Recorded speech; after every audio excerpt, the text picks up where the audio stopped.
7 મે 2025 ગુજરાતના 18 જેટલા જિલ્લાઓમાં મોકડ્રીલ થયા।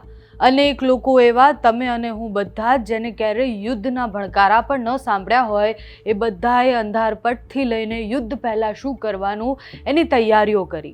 આખા દેશભરમાં અલગ અલગ જગ્યાએ મોકડ્રીલ થયા અને પછી આજે ફરી એકવાર 29 તારીખે ઓપરેશન શિલ્ડ સિવિલ ડિફેન્સે જાહેર કર્યું અને ફરી એકવાર મોકડ્રીલ થવાના હતા પણ એ મોકૂફ રાખવામાં આવ્યા છે। નમસ્કાર, આપની સાથે હું છું પાયલ।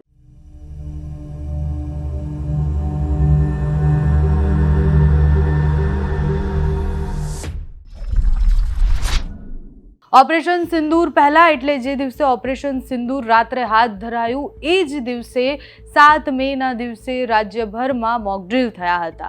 ના માત્ર રાજ્યભરમાં, દેશભરમાં મોકડ્રીલ થયા અને ગુજરાતના 18 જેટલા જિલ્લાઓમાં સિવિલ ડિફેન્સ દ્વારા મોકડ્રીલ કરવામાં આવ્યા। યુદ્ધ પહેલાં જે સાયરન વાગે છે એનાથી લઈને કેવી રીતના બ્લેકઆઉટ કરવાનું, કેવી રીતના યુદ્ધની પરિસ્થિતિ થાય છે તો શું તકેદારી રાખવાની એના માટેના મોકડ્રીલ થયા।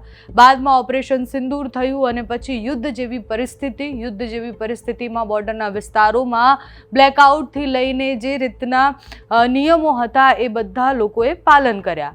ફરી એકવાર સિવિલ ડિફેન્સે આજે 29 તારીખે મોકડ્રીલની જાહેરાત કરી હતી।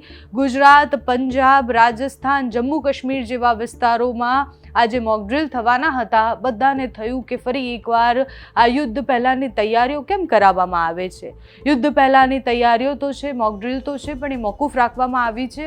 કેન્દ્ર સરકારનો નિર્ણય કે મોકડ્રીલ મોકૂફ રાખવાની છે, અમુક કારણોસર એને મોકૂફ રાખવામાં આવી છે। બાદમાં રાજ્ય સરકારે પણ રાત્રે જ જાહેરાત કરી દીધી કે આજે જ્યાં જ્યાં મોકડ્રીલ થવાના હતા એ મોકૂફ રાખવામાં આવ્યા છે। કારણો એ અત્યારે જાહેર નથી કરવામાં આવ્યા। વહીવટી કારણોના કારણે જ અત્યારે મોકડ્રીલ નથી થવાના એવું કહેવામાં આવ્યું છે। આગામી દિવસોમાં મોકડ્રીલ કરવામાં આવશે, એની પણ નવી તારીખો જાહેર કરવામાં આવશે। જેમ જ જાહેરાત થઈ કે ફરી એકવાર મોકડ્રીલ થવાના છે ત્યારે બધાને એવું થયું કે શું ફરી એકવાર ઓપરેશન સિંદૂર પાર્ટ 2 એટલે જે ઓપરેશન સિંદૂર ઓલરેડી ચાલુ જ છે।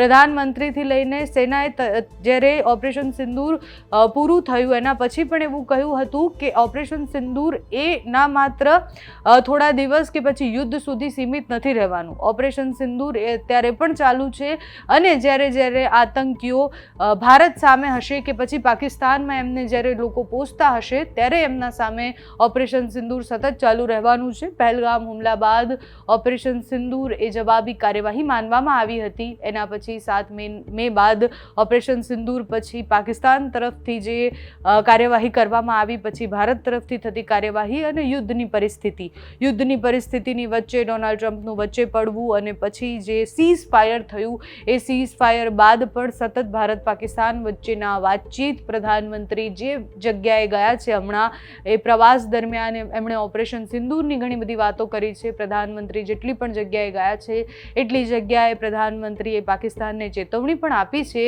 કે હવે તમે જો આતંકવાદી કોઈ પણ હુમલો ભારતમાં થાય છે તો એને એક્ટ ઓફ વોર અમે માનીશું, અમે હવે ચૂપ નથી રહેવાના। સીઝ ફાયર ભલે કર્યું, સીઝ ફાયર બાદ પણ સતત ત્યાંથી 1-2 દિવસ સુધી હુમલા અને ડ્રોન મોકલવાના દ્રશ્યો પણ સામે આવતા હતા। પાકિસ્તાને ફરી એકવાર આજે સમાચારમાં આવ્યું છે કે ભારત સાથે વાતચીતની વાત કરી છે। હવે એ વાતચીત ક્યાં લઈ જાય છે ખબર નથી। દેશમાં ફરી એકવાર થતું મોકડ્રીલ એ બહુ જ બધા સવાલો સાથે, દેશમાં ફરી એકવાર થતું મોકડ્રીલ એ સવાલ સાથે પણ કે યુદ્ધની પરિસ્થિતિ સર્જાઈ, હવે શું આપણે કોઈ મોટો સ્ટેપ લેવાના છીએ। પણ મોકડ્રીલ એ સિવિલ ડિફેન્સ છેલ્લા કેટલાય સમયથી આ વિષયો પર તૈયારી કરતું હોય। જ્યારે પણ કોઈ આપદા આવે એના માટે પણ સિવિલ ડિફેન્સ તૈયાર હોય છે અને મોકડ્રીલ પણ એ એમના ભાગરૂપે જ છે। એટલે આપણે યુદ્ધની પરિસ્થિતિ થાય એની પહેલાં જે કરવાનું થાય એ શીખવાનું હોય, સામાન્ય નાગરિકે શીખવાનું હોય, એ યુદ્ધ થાય કે ન થાય એની પહેલાંની તૈયારીઓ છે। અને ગુજરાતમાં હવે ક્યારે મોકડ્રીલ થવાનું છે એની તારીખો જાહેર થશે એટલે તમારા સુધી પહોંચાડશું। તમારું આ વિષય પર શું માનવું છે અમને કમેન્ટ્સમાં જણાવજો। અત્યારે આ વિડીયોમાં બસ આટલું। જો તમે અમને યુટ્યુબ પર જોઈ રહ્યા હોય તો સબસ્ક્રાઇબ કરજો, ફેસબુક પર જોઈ રહ્યા હોય તો ફોલો કરજો, અમારા વિડીયોને લાઇક અને શેર કરજો।